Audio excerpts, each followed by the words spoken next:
Oke teman-teman, makhluk hidup itu ada berapa sih? Ada 3. Ya benar. Yang pertama adalah manusia. Yang kedua adalah hewan. Yang ketiga adalah tumbuhan. Benar. Dari ketiga makhluk hidup tersebut mengalami fase pertumbuhan. Contohnya manusia. Di bab sebelumnya, pertumbuhan manusia itu kita dari bayi, anak-anak, remaja, dewasa, hingga tua. Nah, ternyata hewan itu juga mengalami pertumbuhan, Nak. Contohnya apa yang kita tahu sehari-hari, yang pernah kita lihat di lingkungan sekitar kita? Kalian pernah melihat binatang ini? Suaranya seperti apa ya? Ya benar. Itu adalah, kita akan ambil contoh adalah ayam. Ya, ayam. Kalian pasti sudah tahu kan ayam itu?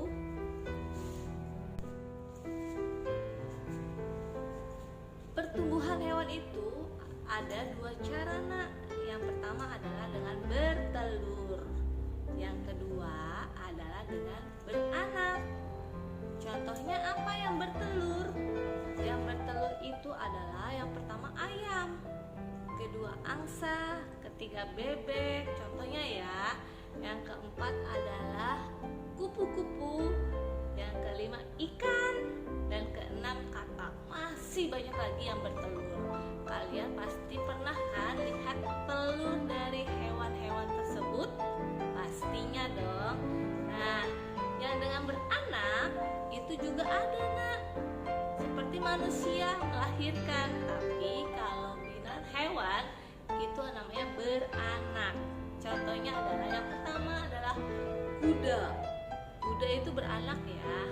Yang kedua adalah kelinci. Yang ketiga adalah kambing. Yang keempat adalah sapi dan masih banyak lainnya.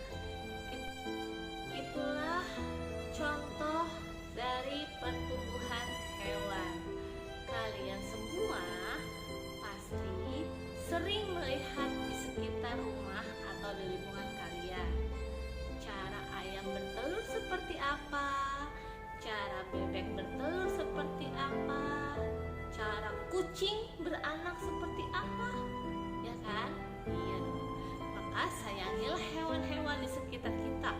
Tidak boleh disakiti karena hewan tersebut adalah ciptaan Allah Subhanahu wa Ta'ala. Nah, saatnya Miss Aca ingin memberikan video pembelajaran tentang pertumbuhan hewan. Kalian simak baik-baik isi dari video pembelajaran pertumbuhan hewan. Nanti akan ada pertanyaan yang Miss Aca berikan setelah video tersebut. Selamat menyaksikan. Hai teman-teman, yuk bersama-sama kita belajar tentang pertumbuhan dan perkembangan hewan, tema 1, subtema ketiga. Pertumbuhan adalah suatu proses bertambahnya jumlah sel tubuh yang disertai dengan pertambahan ukuran, berat, serta tinggi yang bersifat tidak dapat kembali pada keadaan semula. Berikut kita akan membahas beberapa pertumbuhan pada hewan. Ia merupakan salah satu makhluk hidup. Tubuh ayam berbulu dan memiliki 2 kaki, memiliki paruh dan bernapas dengan paru-paru, berkembang biak dengan cara bertelur, mengalami perubahan bentuk mulai dari telur sampai menjadi ayam dewasa. Setiap hari, ayam diberi makan dan minum sehingga ukuran tubuh ayam bertambah besar. Penyu berkembang biak dengan cara bertelur. Penyu termasuk hewan yang dilindungi. Salah satu melindunginya adalah dengan membuat penangkaran penyu. Kuda berkembang biak dengan cara melahirkan. Kulit kuda juga ditumbuhi rambut. Anak kuda mengalami pertumbuhan sehingga menjadi kuda dewasa. Memiliki badan dan tenaga yang sangat kuat. Kemampuan kuda dalam berlari pun sangat baik. Perkembangbiakan adalah kemampuan makhluk hidup untuk menghasilkan individu baru. yang sifatnya sama atau menyerupai induknya. Tujuan perkembangbiakan adalah untuk menghasilkan keturunan sehingga dapat melestarikan jenisnya. Jenis-jenis perkembangbiakan hewan. Berdasarkan cara berkembang biaknya, hewan dikelompokkan menjadi 3, yaitu hewan bertelur, hewan beranak, dan hewan bertelur dan beranak. Hewan yang berkembang biak dengan cara bertelur memiliki ciri-ciri sebagai berikut: tidak mempunyai daun telinga, tidak mengalami masa mengandung, tidak memiliki kelenjar susu, mengerami telurnya. Contohnya ayam, kura-kura, burung, dan lain sebagainya. Hewan yang berkembang biak dengan cara melahirkan memiliki ciri-ciri sebagai berikut: memiliki daun telinga, memiliki kelenjar susu, memiliki masa mengandung, memiliki rambut atau bulu yang halus, seperti sapi, kerbau, kucing, harimau, dan lain sebagainya. Hewan yang bertelur dan beranak, ketika induknya bertelur, telur tidak langsung dikeluarkan dari perutnya. Di dalam perut, telur mengalami perkembangan. Telur akhirnya menetas di dalam perut induknya. Setelah menetas, bayi dikeluarkan dari tubuh induknya, seperti ikan pari, hiu, ikan gupi, dan lain sebagainya.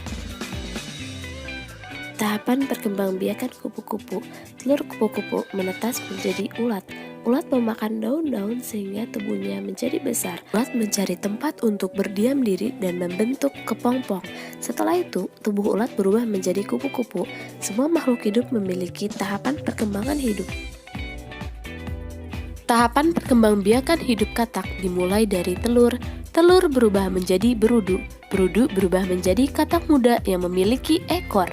Katak muda berubah menjadi katak dewasa. Tahapan perkembangbiakan nyamuk dimulai dari telur. Telur nyamuk berada di atas air. Ketika sudah menetas, telur menjadi jentik-jentik. Jentik-jentik berubah menjadi pupa. Setelah beberapa waktu, pupa berubah menjadi nyamuk. Tahapan perkembangbiakan nyamuk berlangsung cepat dan terjadi pada media air. Beberapa nyamuk dapat menjadi penyebar penyakit yang mematikan. Contoh penyakit yang ditularkan nyamuk adalah demam berdarah. Penyakit demam berdarah dapat mengakibatkan kematian. Selain demam berdarah, banyak lagi penyakit lainnya yang ditularkan nyamuk. Salah satu penyebab berkembangnya nyamuk adalah banyaknya genangan air. Membersihkan lingkungan serta membuang benda-benda yang sudah tidak dipakai agar tidak dijadikan tempat perkembangbiakan nyamuk. Nyamuk senang tinggal di air yang tergenang. Sekali bertelur, nyamuk bisa menghasilkan ratusan telur. Jagalah lingkungan dan penampungan air di sekitarmu agar tidak dijadikan tempat berkembang biak nyamuk. Ya teman-teman, kita kembali lagi. Nah, kalian sudah menyimak kan video pembelajaran tentang pertumbuhan hewan. Nah, tugas kalian adalah menulis tentang pertumbuhan hewan apa aja ya, terserah kalian mau tentang bertelur atau yang beranak, silahkan kalian dari fase bertelur, misalnya telur terus menetas jadi anak lalu menjadi ayam, boleh seperti itu ya.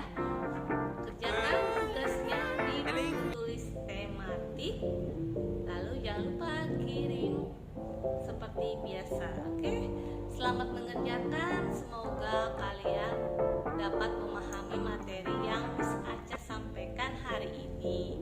Bila ada salah kata mohon dimaafkan. Terima kasih semuanya. Kita jumpa lagi lain waktu. Assalamualaikum warahmatullahi wabarakatuh.